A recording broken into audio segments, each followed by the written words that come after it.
Hello everybody, it's Mr. Second Amendment with a Battle Belt update video. You may recall from years ago I had a Battle Belt video. It was kind of a homespun solution just from extra stuff I had lying around. I pieced it together.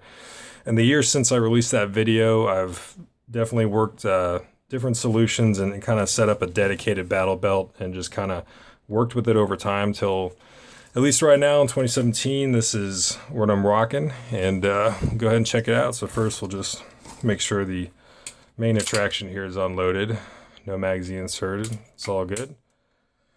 And that's my Springfield 1911, of course, you've seen that in a lot of different videos, custom mil spec, all that. But you'll see tape and stuff that's covering up my name, or in this case, the gun serial number. I did a pistol course years back where we had to halfway through play musical holsters and switch with someone else and then musical guns. And I just wanted to make sure I got my holster back. Anyway, that's neither here nor there. Moving to the Battle Belt. So for those who don't know, your Battle Belt is just going to be a way to carry extra gear, or if you're not really trying to do a chest rig, or maybe you want to do a chest rig on top of this or a plate carrier. Basically, this is an additional way to carry stuff that you may need, and basically it allows you to not have to do a chest rig but still have enough stuff to do what you got to do. Really useful for some range sessions if you're going to do any courses. If you're LE or military, this is definitely going to be something you may want to check out. But for those who don't know, the Battle Belt generally comes in it consists of two major pieces. So first I got the Viking Tactics Brokos belt. Big fan. I like the features on this. We're going to go into it. But it's got some type of plastic insert to make it kind of rigid.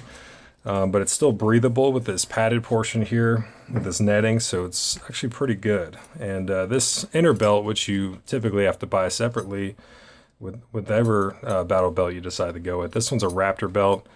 Had this for I don't even know how many years now, and basically just clicks together like that for you hikers and climbers out there who are interested. That holds up to 18 kilonewtons, so it is actually something you could use depending on what you're doing. If you actually do need to use it as a real rigger's belt, rappelling or whatever you're going to do. And what I like about it is that clips in, and even if one of these comes undone for whatever reason, it's still not going to break the actual connection. And it's definitely not going to be as strong. It's not going to be all the way up to 18 kilonewtons. If you're going to be having it just like that, but at least it's not going to fall off your body. But you need both sides to make it come undone. So really enjoy the belt, and then especially the actual Battle Belt itself. Just not deep. All right, so there we go. I'm going to try to get the most of it. So basically I have sidearm on the side here, and decide that multi-tool, and we're going to get to that. But if you want to put anything in front of the sidearm like that, you definitely want to make sure it's not going to affect holstering and unholstering, and it's going to stay out of your way. And actually, when this curves around my waist, it actually gets itself out of the way, which is cool. Behind this, actually a canteen pouch, and I use it for the attachments you need for the night vision, depending on what you're running. Obviously, it may not be something for everybody. There's a canteen cup in there to keep it safe when there's actually night vision in there. But you could use any type of pouch, and it doesn't get in the way of the handle, the grip of the 1911, which is good. I try to keep the back generally free. I don't want to put stuff on here just to put stuff on. And I don't like having too much or any hard or weird objects back here. If I were to get pushed over or fall over and fall backwards, I don't want all that stuff on the base of my spine.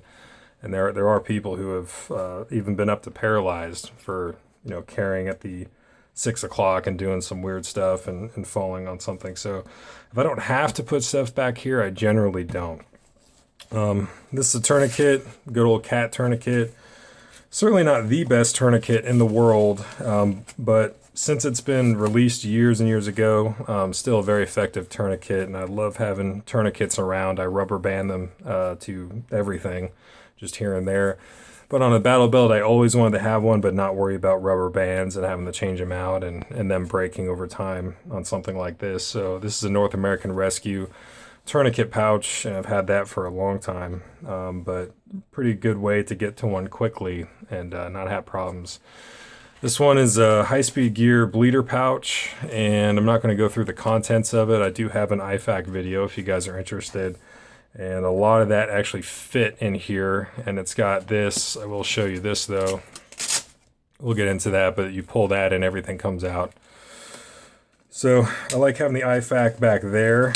Worst case, you could take it off. I've seen some guys put an IFAK, a bigger one, that has more stuff in it, and it just takes up the whole back, and that's not a bad idea if that's how you want to roll it.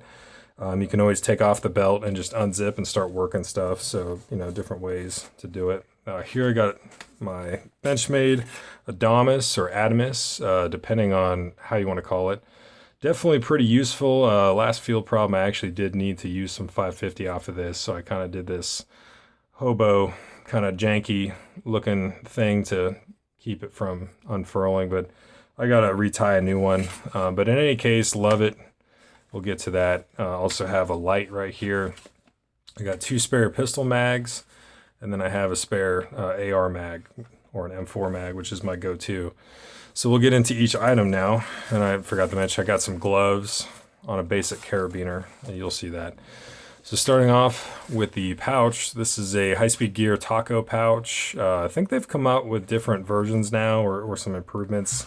I've had these for a hot minute, so they definitely been pretty useful to me. The only modification I did is I just cut and burn this off. These right here are supposed to be for you to tuck in the extra bungee, and you can actually set the tension here on what you want to do, and it was kind of getting in the way, so I just, a while back, I cut them off and burned them, and makes everything easy.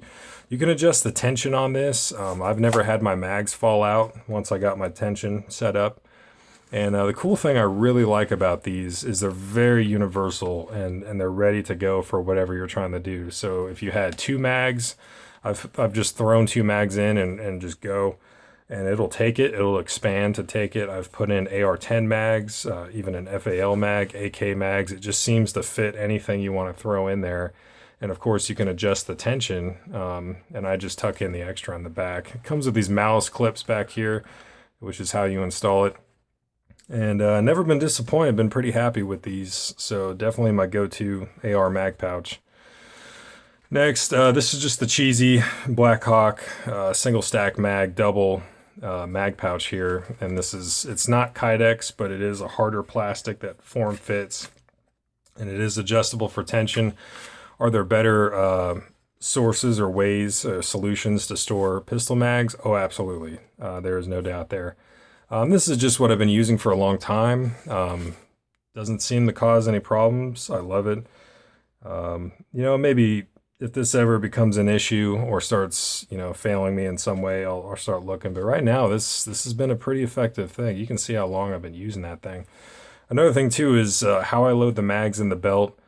Has a lot to do with the muscle memory and the battery of arms of how I reload these types of guns. So I like to have the rounds facing forward, and that supports my indexing style. When I pull out the magazine, I'm indexing on pistol or M4, so it's up to you. That's just what I do. But moving on, this is actually a double stack pistol mag pouch. I put some tape on here in case the light accidentally turns on. I want to reduce the signature there. But this is a Fenix. It's pretty bright. I've had this for a minute, and you can put it on a weapon. You can put it, obviously, with the clip that comes off. You can put it in a pouch like that. You can be high speed and do some homemade Kydex and whatever you want to do. Seems to get the job done, having a light source. I also typically... Well, I'll talk about it later. I usually also have a headlamp in here too. So, been through the knife. You know, the BenchMade Adamas comes with this. It's not exactly a Kydex thing. There is a little bit of wiggle like you wouldn't see in a nice Kydex job. But it has got the job done. It did come with a retention clip, and I just chose not to use it. Never really seemed to need it, although there have been some times where I've taken some bungee or something and just clamped it down if I knew I was about to go through some pretty rough vegetation. So it's on you. I think retention on your items is definitely big. Most of the time though, I'm using this at the range or in some type of setting where I'm not bushwhacking with a rucksack, and haven't really seen the need for that as much, but definitely, you know, you can add that stuff on as you go.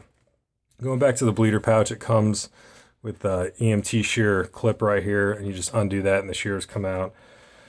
But this just unbuckles, and then you just pull that and all that stuff just flies out, and that's where you're going to be putting your H&H's and your Israeli bandages and whatever else you want to throw in there. Or if you're LE or military, your unit may issue you some IFAK components that you're required to have on you. So that is definitely something to think about. Having medical stuff at a gun range is definitely something you want to do. Accidents happen, maybe ammunition, if it's faulty or something happens, you have out of battery discharge, you definitely just want to have a way to deal with that. And then if you're LE or military, you're going to definitely have an IFAK anyway. Using the good old cat tourniquet from the North American Rescue pouch coming out, and it just bungees in just like that. And just love that belt, how you can choose on the Brokos belt, you can choose how you want to do that when it comes to, if you need the molly for, some type of item that needs molly versus an item that needs the belt. You can just pick and choose as you go, and I love that. Here, this just in my particular case, this is where I have usually PVS 14s or whatever else is going on. Extra batteries in here for my headlamp, extra C123s, extra AA's. I just stack them in there. And then in my case, I got a canteen cup inside that is keeping it nice and protected, whatever's in there. And then moving on, you've seen a lot about this 1911, I'm sure, throughout the videos. This is just a standard Blackhawk holster. You can adjust the cant, but I have it just straight up and down. Seems to work the best for me. As a side note, some guys, they go for like a serious cant where they're really canting that gun forward on the belt line and the belt stays level, but the cant is so crazy. I mean, in some cases you may need to do that, or some clothing or different types of gear, but generally just think about the fact that the more that you cant that gun forward is the more that you're going to have to pull it out and rotate that barrel and get it ready to go. So just think about that. If I can, straight, or even this way is how I prefer if I can get away with it. This is another Taco pouch. This one's actually a pistol mag pouch, but you can also use it for anything. This happens to be a Leatherman Surge. Had this for a minute, love it. And this one, I got it strapped down pretty tight, again, because nothing is really tied down here, and I don't want to lose anything inadvertently. So that's the way to do it. And like I was saying, if you are going to do anything like this forward of the gun, you want to make sure it's not going to affect your holstering or unholstering. So when it's on my body, it actually curls that way. I got a zip tie there, just providing a little bit extra tension to make sure the belt stays with the extra weight, especially of a gun like this that's going to, be a brick of steel just hanging out.